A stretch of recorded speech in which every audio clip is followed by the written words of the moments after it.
ريال مدريد وأرسنال في قمة نارية في دوري أبطال أوروبا. ماتش تجيل في ربع النهائي والمواجهة منتظرة بين فريقين كبار. مين هيحسمها؟ كل التفاصيل عن الموعد والقنوات الناقلة وملعب اللقاء في الفيديو ده، فتابع للنهاية.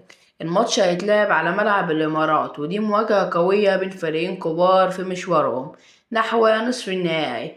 ريال مدريد داخل بثقة وخبرة، وأرسنال عنده الحماس والرغبة في تحقيق إنجاز أوروبي. المباراة هتكون يوم الثلاثاء 8 أبريل 2025 بتوقيت مصر، هتكون الساعة 9 مساء، وبتوقيت السعودية هتكون الساعة 10 مساء. تقدروا تتابعوا الماتش على بين سبورت واحد، الناقل الحصري لدوري أبطال أوروبا في الشرق الأوسط وشمال أفريقيا.